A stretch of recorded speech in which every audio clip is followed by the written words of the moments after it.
yo'l ko'rinishlari mana.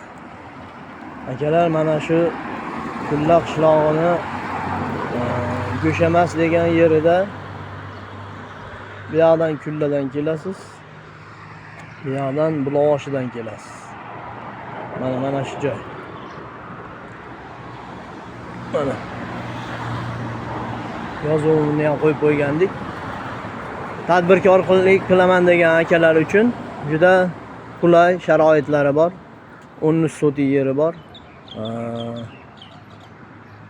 Kimga qiziq bo'lsa, kelib ko'rasizlar akalar. Bunaqa qimmat emas, noturar joy. Lekin turar joy qilsa bo'ladi. Mahallaning ichi, ikki tomoni ham, orqa tomoni ham uylar, turar joy qilib olsangiz ham bo'ladi. Hop. Juda go'zal holatda. Yo'llarini ham go'zal qilib qo'ygan, daraxtlar ekilgan mana.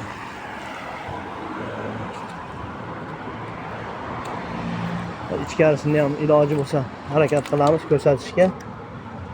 Hop.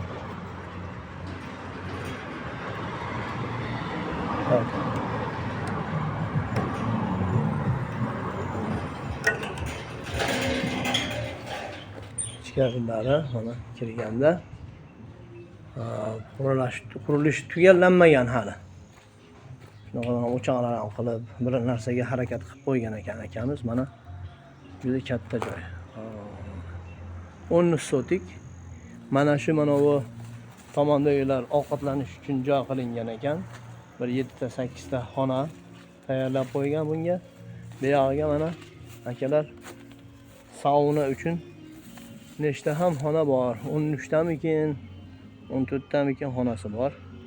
Hop, juda so'lim joy. Suvlari bor. Gaz kelgan, gazni ulab olsangiz bo'ladi, gaz yonadi. Suv, ichimlik suv, agarotingizga hamma suvlar bor. Juda qulay sharoitda. Xohlasangiz shu holatini qilaman deysiz, xohlasangiz boshqa bir niyatlarda bir ferma qilaman deysizmi, ferma qilishga ham bo'laveradi.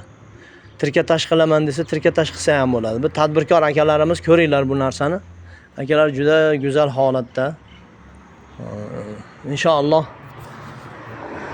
Qimmat aytmayapti aka. 55 ming deyilyapti. Shu 55 mingdan ozgina o'tib beraman deyapti. Qilgan rasxodlarim ko'p deyapti. Hop. Akalar murojaat qilaverasizlar. Yana qaytaraman, manzil Kullada. Go'shamas degan yerida.